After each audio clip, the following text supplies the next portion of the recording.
Mr. Nigel Farage.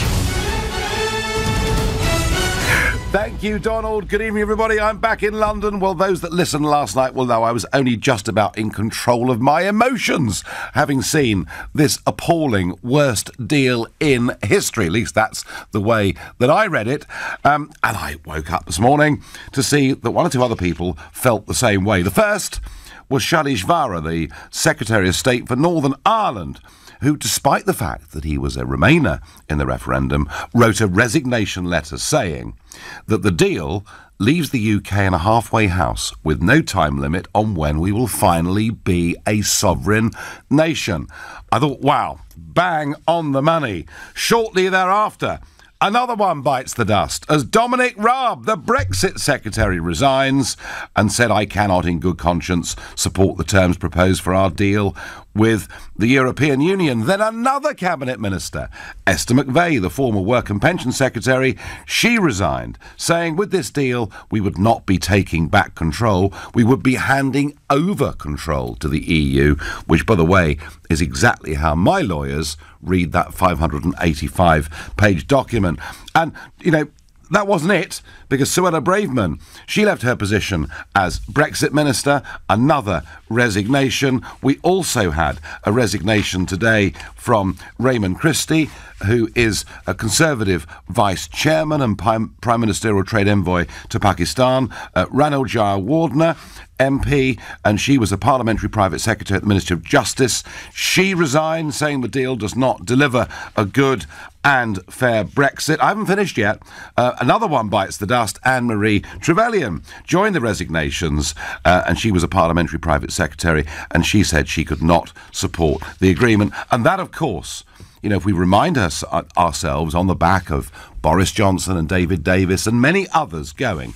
So, pretty dramatic start to the day, all before Mrs May headed to the House of Commons this morning, and here she was. Mr. Speaker, what we agreed yesterday was not the final deal. It is a draft treaty. It's not. It is a draft treaty that means that we will leave the EU in a smooth and orderly way on the 29th of March 2019. Well, at least that was funny, I suppose. And Jeremy Corbyn, the Labour leader, responding. The government, Mr. Speaker, is in chaos. Their deal risks leaving the country in an indefinite halfway house without a real say. And then Jacob Rees-Mogg, that incredibly polite backbencher from North East Somerset, who always said he would do his utmost to support the Prime Minister. Later on in the debate, he had this to say. I think a coup is when you use illegitimate procedures to try and overturn somebody who is in office. This is working through the procedures of the Conservative Party. It is therefore entirely constitutional. Coup is the wrong word. So his letter has gone in, and as you know, it's 48 letters that Graham Brady, the chairman of the 1922 committee, needs to have to trigger a motion of no confidence procedure. Well, then, bizarrely, after this day of resignations, of parliamentary debate and drama, bizarrely, the Prime Minister called a press conference for 5 o'clock this afternoon. It didn't start till about 1:15. I didn't quite know what it was all about. I wondered whether, was she going to say that 48 letters were in? What was she going to do?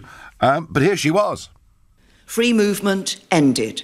Vast annual payments Not true. stopped. Not true. The jurisdiction of the ECJ over. Questionable. Out of the CAP. No chance. Out of the CFP. Absolutely not. This is a Brexit that delivers on the priorities of the British people. Dear, oh dear, oh dear. In achieving these objectives, I'm also determined to protect the things that are important to us. I mean, none of it's true. You know, just look at this document. Things like common fisheries policy stay as the status quo. There's no debate about taking back control of our borders, and we're going into a transition period that could be effectively without end.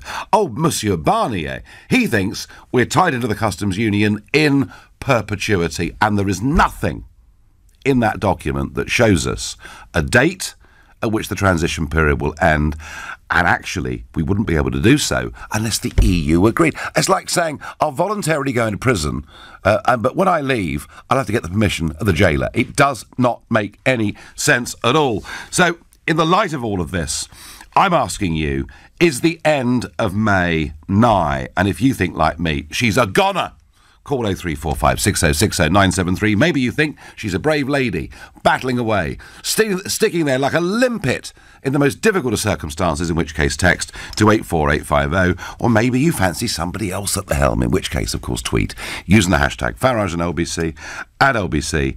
Watch us on Facebook. We are live here in London and, of course, down in Westminster too. And I'm going to go to Westminster and speak to LBC's political editor, Theo Usherwood. Theo, help me. What on earth was that press conference about this evening, given she'd said all the same things this morning?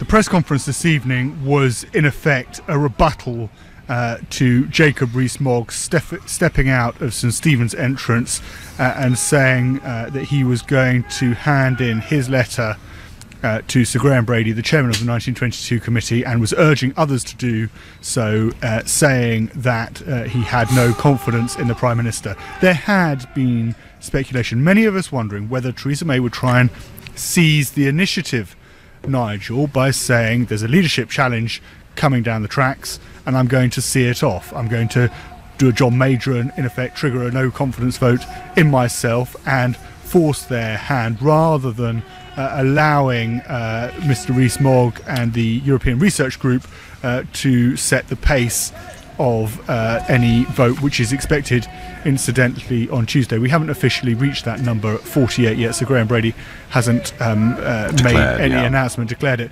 But we're now switching. We're switching between two tracks on this story. You've got the MPs threatening, or the threat of a no-confidence vote on the one hand, and then you have the resignations of high-profile cabinet ministers on the other. There are now sources saying that Number 10 are expecting Michael Gove, the Environment Secretary, to resign tonight. No comment officially. Theo, I heard that he was offered the job of Brexit Secretary in the wake of Raab's resignation, but said he would only take it if the current deal was torn up and we start again.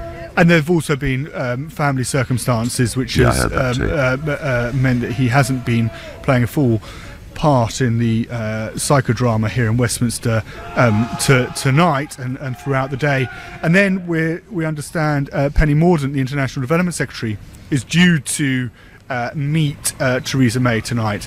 Now, if Michael Gove, the key one here, as you know, Nigel, is Michael Gove. He's become the shop steward for the cabinet, somebody who can take counsel from the Remainers on the one hand and the Leavers on the other. The steady force, the real brains in that cabinet.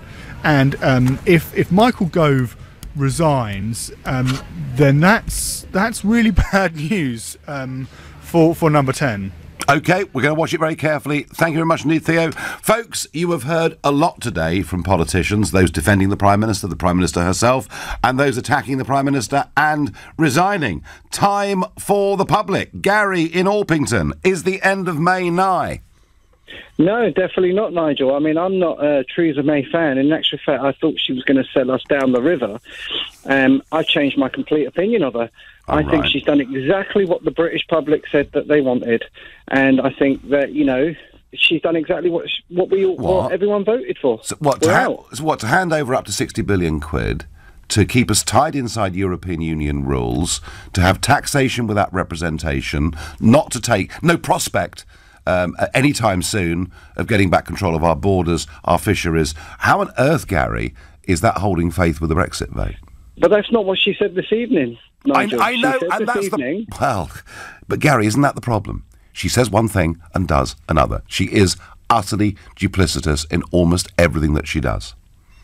Well, she said this evening that she was answering what the British public wanted. She was going to strengthen the borders. She was not going to put up a border in Northern Ireland. She said that she was going to do everything the British public voted for. And going by her speech this evening, if she is true to that speech, then I'm sorry, she's answered the British public's Brexit. Well, I voted for out of Brexit, and I think she's answered mine completely. Gary, she said repeatedly, we are leaving the customs union, over and over and over, including in the general election campaign, and now she says we're staying in the customs union. How do you square that circle? Well, I think she's got a difficult job, Nigel. She's got a difficult job because she's also got to think of the best interest of the country. The reason the majority of people voted for Brexit wasn't really for anything other than the fact that they wanted the borders strengthened, they wanted free movement restricted, which it's not going to be at any time in the foreseeable future. Well, I can only go on her speech this evening. All right, Gary, Nigel. you're taking it. No, OK, fine. You are taking our Prime Minister at her word. I am saying to you that time and again, she stands up and says these things and does the very opposite. Gary, you and I disagree, but it's a polite conversation. I'm off to Kingston-on-Thames to speak to Rick. Rick, is the end of May nigh? No, well, I think the problem you've got is even if there's 48 letters that I think have already gone through to the 1922 committee. We don't quite know that yet, but it must be close, yeah.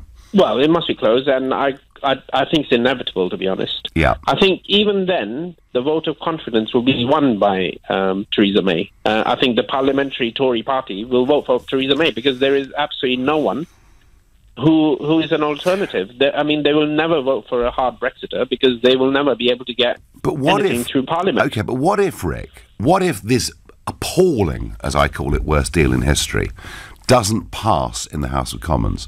That's going to put her in a very difficult spot, isn't it? Yes, absolutely. And I think then you have a choice. Do you have a choice of a no deal or going back to the public or a referendum or a general election? Then there is a choice, right? But I don't think... Yeah, I mean, that's what she was threatening people with today, wasn't it? She was saying, look, it's either this deal or there could be no Brexit at all, was kind of what she was saying to people. So, Rick, you think that even with the 48 letters, she clings on like a limpet? Well, it's not like a limpet. There's no one else that is going to make those decisions and make that negotiation happen. There is no one. OK. All right. Well, I think there are one or two people out there who fancy their chances at this. David Davis, Boris Johnson, to name but two, both of whom think they could do a better job of this, and yet they don't ever quite... Rick, come up public and say so. Thank you. Nigel, the good news is that people are now more aware of how the EU works. Well, I think they're certainly aware of the way the European Commission works. I don't like them, but they're quite good at it, really, aren't they? Jenny in Berkshire says, Nigel, why can't you put party politics aside? I had. And join the Tories for the sake of Brexit. What? Join a party that wants me to be signed up to giving away up to 60 billion quid without taking back control of anything, and actually a customs union deal that, unless we get permission from the EU, could be in perpetuity. Jenny, not a cat's chance in hell I'm going to do that. You're listening to the Nigel Farage Show here at LBC. It's now 6:15 and time for the news headlines with Lisa Rizzi. Some Snap opinion polling overnight showing that only 19%, according to YouGov, of the population support the May deal, with 42% opposed and the rest as yet not made their minds up. Got to tell you, I've been a lot perkier today. All these resignations make me think that the end of May actually is coming. I've been deeply critical, as you know, if you listen to this show, of Boris Johnson and others, criticising everything she's done, but not having the courage to put letters in, not having the courage to say we need a new leader.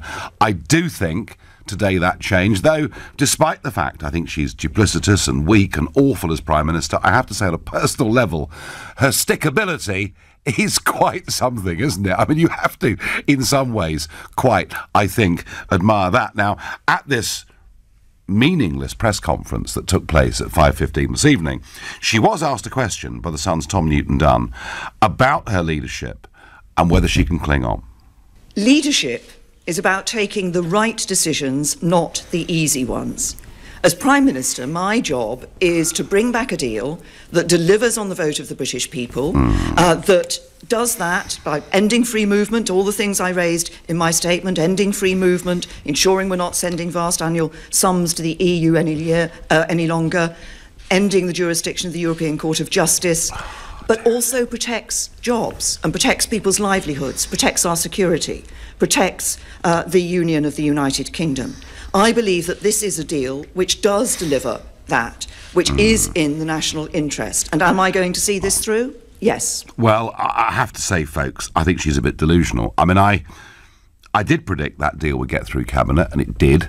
But when we saw, the full details of it overnight, that led to this spate of resignations. And I've said before, I said 3 weeks ago that I thought it was 70-30, she'd get it through the House of Commons. I said last night I thought it had moved and shifted and changed.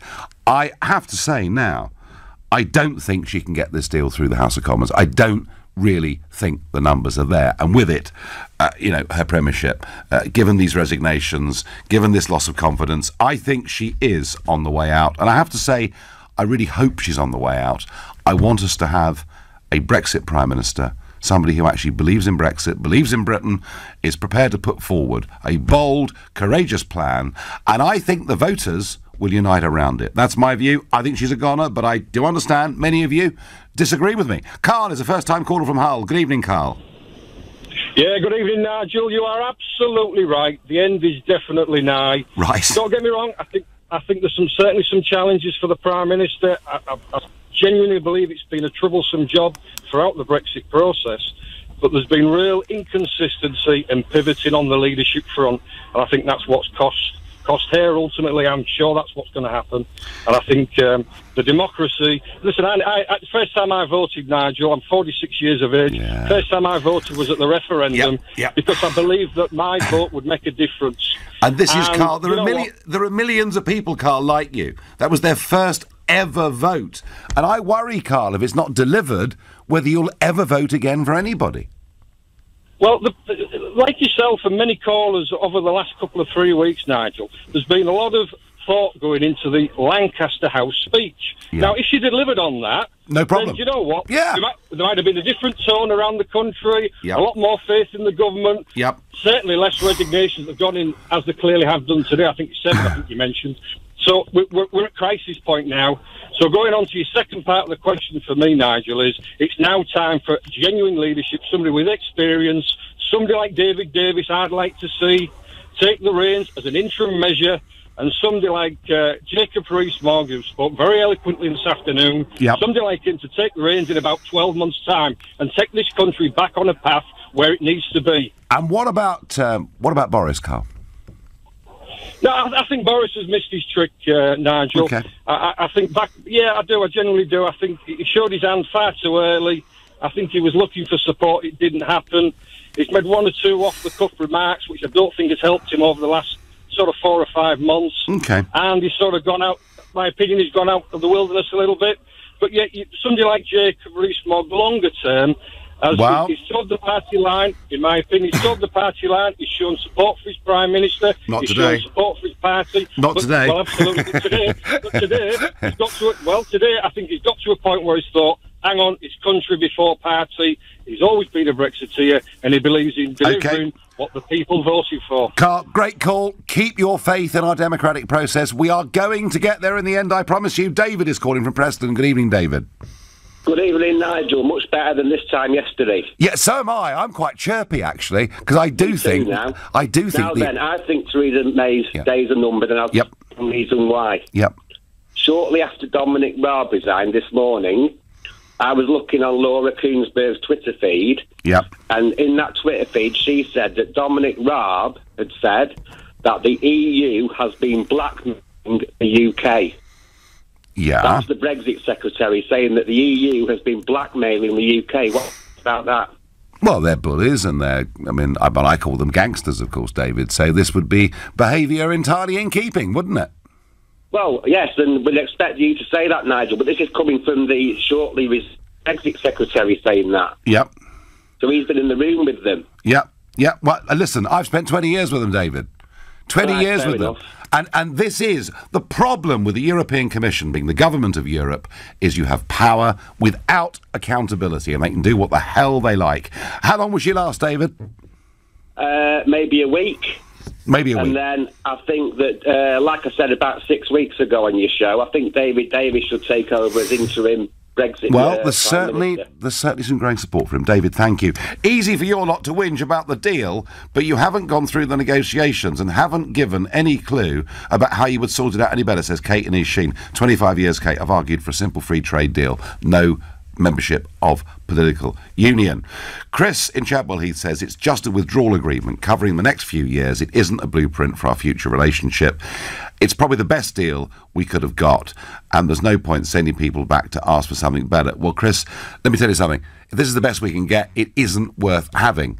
It actually, in many ways, makes our sovereignty weaker than it is right now. Because we're going to have taxation without representation. Colin from Derbyshire says, educate me. May says we will no longer be tied by the ECHR. Where is she wrong? The ECHR point, it looks like they will have some joint say. But interestingly, Colin, an arbitration panel is being set up. And it looks like on that arbitration panel, we will for most of the time be in a 3-2 minority. So not much joy there either, I would suggest.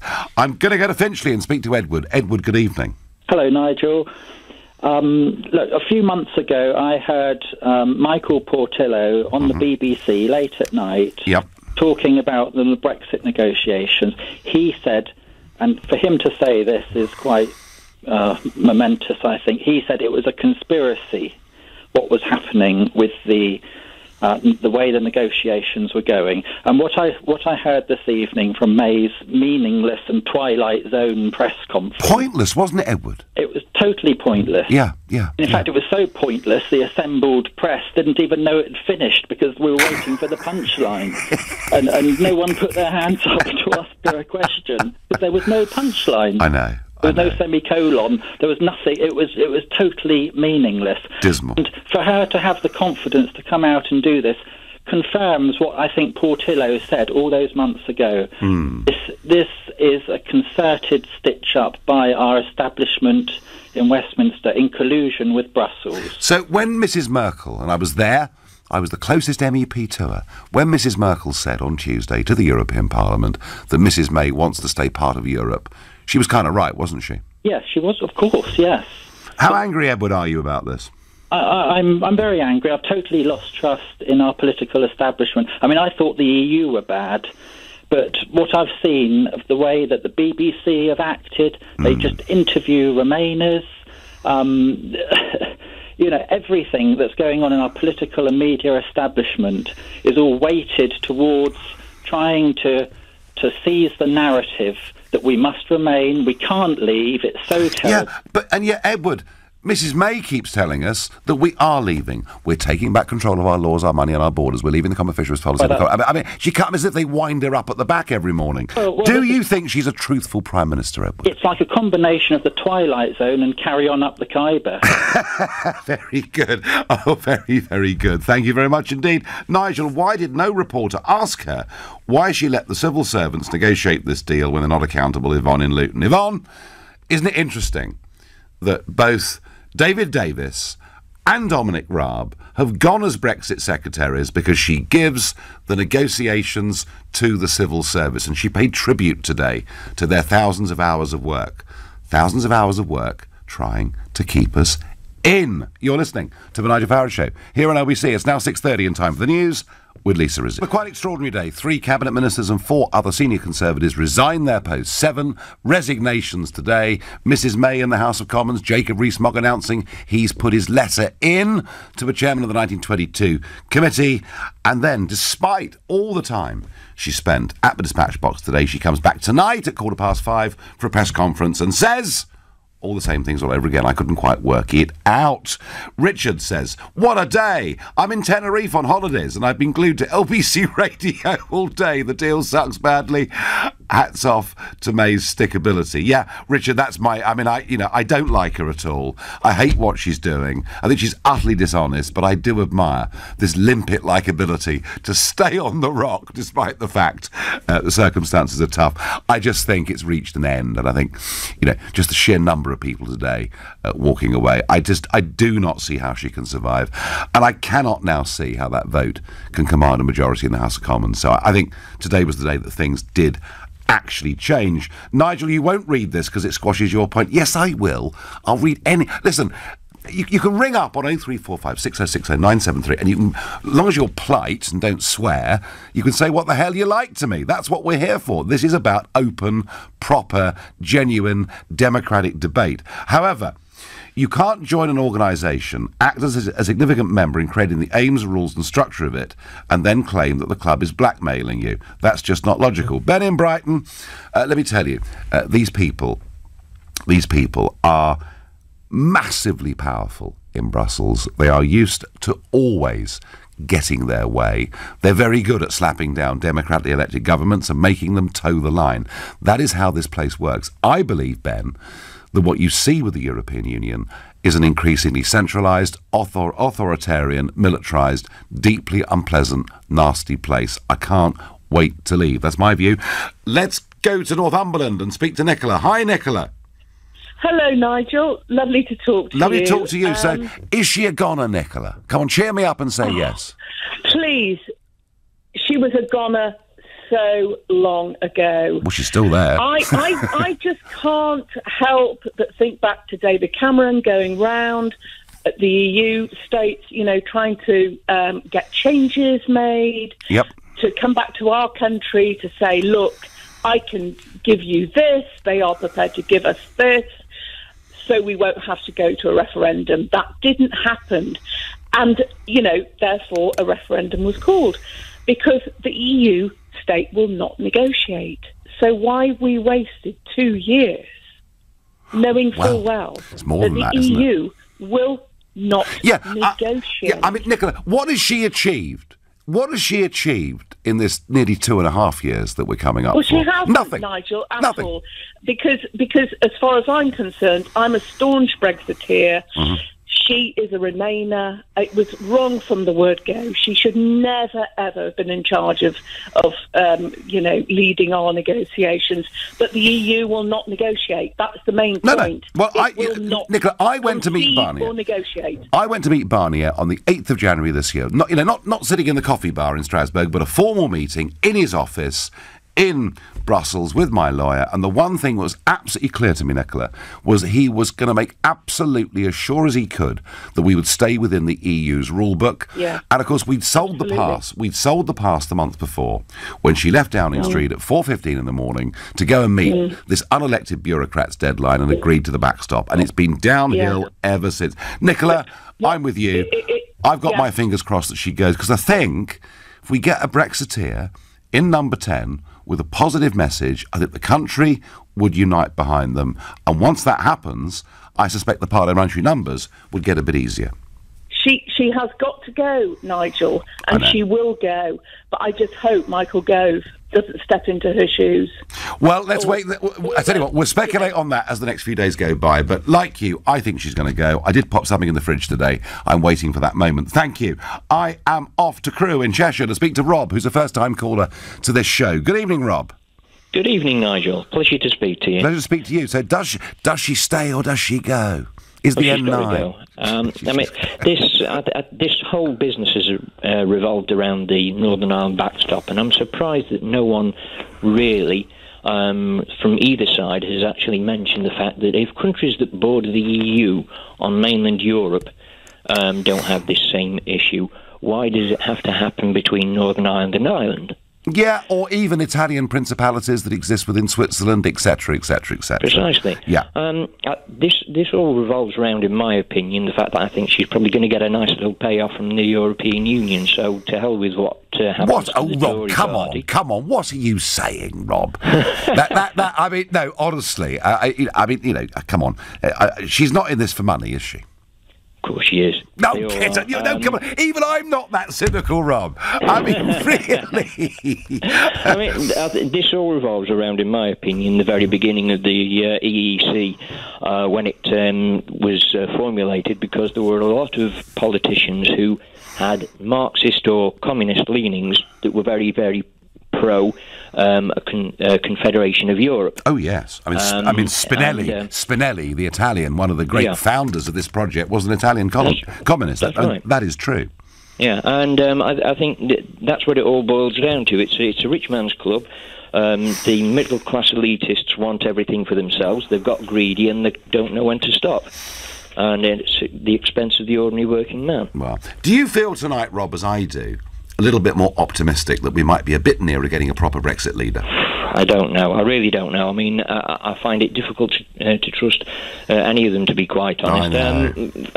I have more faith in someone like Jacob Rees-Mogg, who certainly seems to press all that buttons for myself. But Rob, I like Jacob a lot, but I'm not sure he's ready to be leader, is he? I think that the thing is that you don't as long as you surround yourself with the right people, you can be a good leader. You know what I mean? But you've got to get through. You've got to get through the process. You've got to get down to a short list of 2 within the Conservative Party, parliamentary party, before it goes to the members. It's difficult. Rob, I thank you. I'm going to run on. Going to go to Forest Gate and speak to Patrick. Patrick, good evening. Is the end of May nigh? I think it is, Nigel, but I don't think anyone could do a better job than she's managed to do. Really? We've got remaining in the EU by the back door, and I'm loving it. Very good. Very good. But Patrick, I agree with you. I think if I was a Remainer, I'd be cock-a-hoop at what she's done. I tell you what, I used to be one of your biggest fans back a couple of years ago, but about 1 year ago, I feel like I started to wake up and smell the coffee and realising that we used to be one of the big bullies within the EU. And, we've given that up, but at the very least we can stay there and stick with rules and regulations that have benefited my life and benefited the lives of people up and down this country. It's been absolutely brilliant. What about competitiveness, Patrick? What about us becoming... What about competitiveness? Yeah. We're fabulously competitive. We're at the cutting edge of competitiveness. Oh, no, we're not. We have been for decades. No, we're falling behind terribly. We're falling behind the Far East. Terribly, Patrick. I mean, one of the things I always wanted from Brexit, and what Barnier was determined to stop, and with this deal he would have succeeded, is to stop us being competitive. And I like competition, Patrick, because I think it gives people more product choice and cheaper prices. Well, that's fair enough. I'm not going to argue about that, but I'm also not going to say that competitiveness is something that's been deeply brought down by the EU. When we talk about competitiveness, we should be having a nice, productive country, and then we're not productive, and that's not the fault of the EU. That's been a very long-term problem for us. Maybe too much cheap migrant labour, unskilled, hasn't helped either. Patrick, so basically, you would agree with me that this is a Remainers Brexit. Oh, absolutely. All right, great stuff. You're a great sport. Thank you very much indeed for that. James in Putney says, long-time listener, first-time texter and refugee from the BBC. I have written to my MP, Justine Greening, telling her my lifelong Conservative vote has now expired. James, I think, unless something is sorted out here, there are going to be millions of you, and I mean millions of you. Nigel, it's Christmas next month, and all I want for Christmas is to leave the EU. Interesting one here on Twitter. I blame all this on Gove. If he hadn't knifed Boris in the back, we'd have had a Brexit to be proud of, not this mess. Well, Chris, interesting. And yet you heard Theo Usherwood, LBC's political editor, earlier saying that Gove is effectively the shop steward of the cabinet. He's somebody that both Leavers and Remainers talk to. He's not been in London today, and that's not deliberate. He has had some family issues, problems to deal with. He's refused the job of becoming the Brexit secretary on the basis that if he did it, he'd want to put this in the bin and start again. And I wonder, because you're right, Vaz, on Twitter, it was Gove that brought Boris down, that killed those leadership ambitions, and it could be tomorrow, Michael Gove, that gets rid of the Prime Minister. I think he actually has that much power, whether you like him or not. You're listening to the Nigel Farage Show here on LBC. It's now 6:45 and time for the news headlines with Lisa Razee. Robin says to me by text, he says maybe she should make herself the Brexit secretary as she's the only one who believes in what she's doing. Robin, stop it. The civil service are in charge of Brexit. Ollie Robbins is in charge of Brexit. That's why we're not really leaving. Some disagree. I'm told here Mrs May has given us as close to a 52% Brexit as she could achieve. What are you complaining about? Lots and lots and lots. Broken promises. Repeated statements from the Prime Minister that simply are not true. Steve says, Nigel, if she stays, the Tories are finished, done for. Steve, I don't think they have got a clue in Westminster how much a deal like this would damage them at the next election. Not a clue. Al is a first-time caller from Peterborough. Hi, Al. Good evening, Mr. Farage. How are you? Welcome. So, does she stay? Does she survive, or is this the end? I believe that if she goes to Parliament and they have the vote in the House of Commons, I think she will be finished. Yeah. But if she went direct to the country, because I'll be honest with you, I thought she spoke well tonight. I don't necessarily agree with what she said, but she spoke well. And I think if she went direct to the people and said, this is it, take it or leave it, I think the British people would take it. But what... OK, Al, but what actually would the question be? It would be either, do you accept this deal or not? And would that be in the form of a general election or a referendum? It would be just a simple question. Do you accept this deal? Either yes or no. And then if it's no, then obviously she's finished. But you can't have a... But, Al, you can't have a referendum just on the survival of a Prime Minister, can you? It's got to be... I wouldn't class it as a referendum. I would class it as a straight vote on what the deal she's made. Not on a referendum to stay in. I don't think we should stay in because we voted to come out. It would be just a straight vote. Yeah, okay. Because this is what gets my goat. I was having a debate earlier with a former SNP MP who was saying, "Oh, well, it's very simple. The referendum that needs to be had is we accept her deal or we stay in." And I said, "Well, I wouldn't vote. I'd stay at home." I mean, I find that No, you can't stay in because obviously the vote was that. Well, that's how I feel about it, Al. Al, how do you? What do you think about her deal? I think it's a not very good deal, but given the shenanigans of all the parties, and to be honest, the British political class, I think, have got a lot to answer for. I really do. Be that Labour, Liberal or Tory or the SNP, a lot of them have got a lot to answer for. They should have all got together and got the best Brexit deal we could have got. Well, it would have been nice, actually. Would have been nice, wouldn't it? Rather like the wartime coalition, if this went beyond normal party lines. But hey, I quite agree, because this is the most important thing since the Second World War. Yep, absolutely. Really is. Okay, Al thinks you should consult the people. I can't see that happening. Gary in Leicester says, "My birthday is March the 29th, but I won't be getting the only present I wanted." Well, Gary, hang on, mate. You never know. It's not over yet. I've wanted Brexit for 25 years, and in the last 24 hours, I've totally lost faith. It's not going to happen. I'm ready to give up and vote Green, because I'm fed up with the old parties. Well, I don't know who you are. There is a lot of upset. There is a lot of disenchantment, but let me just sow a little bit of optimism. If we get rid of this Prime Minister and we put somebody in charge who believes in Britain, believes in Brexit, and says, this is what I am going to do, even if there are some bumps in the road, I'm still going to do it. However obstructive Chancellor Merkel, who's now saying tonight we can't renegotiate the deal, however difficult they are, it's nice of her, isn't it? You know, perhaps we should stop paying all this money, I don't know. But however, you know, and someone who says those things and is positive and clear about what the vision for the country is, I think you would find within a week their opinion poll ratings would be extraordinary.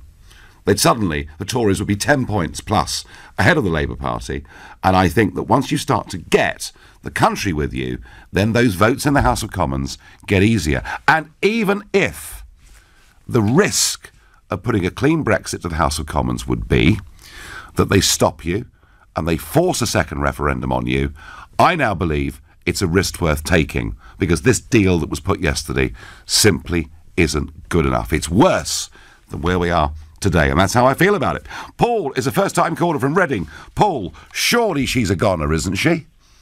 Hello, Nigel. Hello. I think she should be. But you know what? Would it make any difference, to be honest? Wow. Because we all know the civil service is running this. I know. Whether Corbyn's in, May's in, but listen, when I watched her tonight on that meeting that she had at 5:15, 5:20, yeah, her face said it all. I'd like to know who's standing by the side of that door looking at her saying, you tell what you meant to be told. Well, did you notice, Paul, she read every word? She did. What a speech. She looks like... I saw Margaret Thatcher with more of a worried look on her face when John Major turned her over. Paul, I do agree with a lot of what you say. You know, a civil servant gave her a written speech and off you go and read that. She stands up and reads it and there you go. There's no real, genuine thought or passion in any of it. I do agree with you, Paul, about the role of the civil service, but isn't the point, Paul, that a strong leader would say to the civil service, your job is to advise. My job is to decide, and a strong leader would do that. I don't think we're going to get one in any of the parties, or any of them, which is unfortunate, really, because, like I said, years and years we've all been told it doesn't matter who you vote for, they all do the same thing. Am I sensing, Paul, that you've almost given up with all this? No, I haven't. No, Nigel, listen, I'm one of your biggest fans, mate. All right. I loved it. I loved the way you spoke to Kay Burley today. I loved it. I wasn't holding back, was I? You wasn't holding back. I loved it, right? And she didn't know how to handle you, because that's probably the first time she really spoke to you live. But what I'm saying is, you know, the reason the Labour Party, the Liberal Party, the Tory Party, they're getting the power, they've been in power for the last 40 years, they don't make the rules. It comes from Brussels. And I'll tell you what, there's not enough people that know the truth out there, Nigel. No, well, Brussels... And it's a shame you're not out there more, mate. Well, I've had quite a good go, Paul, and if it goes completely to rats, I'll be back, all right? Listen, thank you for your support, thank you for your comments. The question is, will Larry, the Downing Street cat, resign? I don't think so. The problem is, instead of embracing the opportunities of Brexit, May has treated Brexit as a damage limitation exercise. Rich, I do really rather agree with that. Whoever replaces Mrs May should simply give us free trade, or you don't get a penny, says tough man Ian from Beaconsfield. I'm with you, Ian. John is a first-time caller from Malvern in Worcestershire. Good evening, John. Hello, Nigel. So, come on. Cheer me up. Tell me she's a goner. I mean, I voted out 2 years ago, and I knew that for me it was one of the most important things I ever did. Yes. I'm 62. I grew up in West London. You know, I know that a lot of people have various reasons. They give various reasons why they voted out. But, you know, it's a complex issue.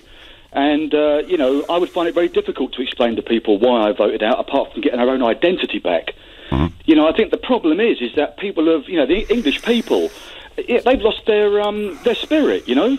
And I think that we need to sort of believe in ourselves more, because, you know, if we listen to what everybody else says, oh, you can't do this and you can't do that, well, then, you know, you're not going to do anything. But, John, don't you think with the right leadership, we'd be able to start believing in ourselves? Yeah, I'm basically want her out of the way, right? Yes. And, you know, my ideal situation would be, you know, somebody else from the party gets into the position, and I wouldn't mind initially. I mean, I don't trust any politician, to be quite honest with you. I don't trust, you know, I don't trust many people at all. Yeah. You know, but the thing is, okay, is that, you know, at the end of the day, you've got to feel your way as you're going along. And, you know, I think that if maybe Boris got in, or even Jacob Rees-Mogg, you know, I think Jacob Rees-Mogg is a highly intelligent man. He's got a... I think, he comes across as I'm not sure he'd make the last two, but, John, I'm with you. A change of leader, thank you for the call, a change of direction, somebody at the top who believes in this, somebody to provide a bit of hope, a bit of encouragement, a bit of inspiration to the country, and we might find a very different tone around the whole Brexit debate. You've been listening to the Nigel Farage Show. I'm back on Sunday morning at 10 o'clock, and at 10 tonight it's Tom Swarbrick. But up next, it's Ian Dale, who's going to tell me whether he thinks Theresa May can survive.